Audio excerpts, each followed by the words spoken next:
काफी समय पहले की बात है। प्रतापगढ़ नाम का एक राज्य था। वहां का राजा बहुत अच्छा था, मगर राजा को एक सुख नहीं था। वह यह कि उसके कोई भी संतान नहीं थी और वह चाहता था कि अब वह राज्य के अंदर किसी योग्य बच्चे को गोद ले, ताकि वह उसका उत्तराधिकारी बन सके और आगे की बागडोर को सुचारू रूप से चला सके। और इसी को देखते हुए राजा ने राज्य में घोषणा करवा दी कि सभी बच्चे राजमहल में एकत्रित हो जाए। ऐसा ही हुआ। राजा ने सभी बच्चों को पौधे लगाने के लिए भिन्न भिन्न प्रकार के बीज दिए और कहा कि अब हम 6 महीने बाद मिलेंगे और देखेंगे कि किसका पौधा सबसे अच्छा होगा। महीना बीत जाने के बाद भी एक बच्चा ऐसा था जिसके गमले में वह बीज अभी तक नहीं फूटा था, लेकिन वह रोज उसकी देखभाल करता था और रोज पौधे को पानी देता था। देखते ही देखते 3 महीने बीत गए। बच्चा परेशान हो गया। तभी उसकी माँ ने कहा कि बेटा धैर्य रखो, कुछ बीजों को फलने में ज्यादा वक्त लगता है। और वह पौधे को सींचता रहा। 6 महीने हो गए। राजा के पास जाने का समय आ चुका था, लेकिन वह डर हुआ था कि सभी बच्चों के गमलों में तो पौधे होंगे और उसका गमला खाली होगा। लेकिन वह बच्चा ईमानदार था और सारे बच्चे राजमहल में आ चुके थे।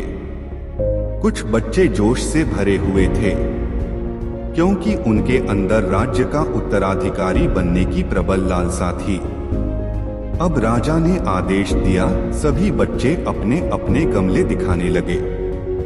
मगर एक बच्चा सहमा हुआ था क्योंकि उसका गमला खाली था। तभी राजा की नजर उस गमले पर गई। उसने पूछा, तुम्हारा गमला तो खाली है। तो उसने कहा, लेकिन मैंने इस गमले की 6 महीने तक देखभाल की है। राजा उसकी ईमानदारी से खुश था कि उसका गमला खाली है, फिर भी वह हिम्मत करके यहाँ आ तो गया। सभी बच्चों के गमले देखने के बाद राजा ने उस बच्चे को सभी के सामने बुलाया। बच्चा सहम गया और राजा ने वह गमला सभी को दिखाया। सभी बच्चे जोर से हंसने लगे। राजा ने कहा, शांत हो जाइए, इतने खुश मत होइए। आप सभी के पास जो पौधे हैं वो सब बंजर हैं। आप चाहे कितनी भी मेहनत कर ले उनसे कुछ नहीं निकलेगा। लेकिन असली बीज यही था। राजा उसकी ईमानदारी से बेहद खुश हुआ और उस बच्चे को राज्य का उत्तराधिकारी बना दिया गया। लेकिन दोस्तों, इस कहानी से हमें यह सीखने को मिला, अपने अंदर ईमानदारी का होना बहुत जरूरी है। अगर हम खुद के साथ ईमानदार हैं तो जीवन के किसी न किसी पड़ाव में सफल हो ही जाएंगे, क्योंकि हमारी औकात हमें ही पता होती है। हम खुद को पागल बनाकर खुद का ही नुकसान करते हैं।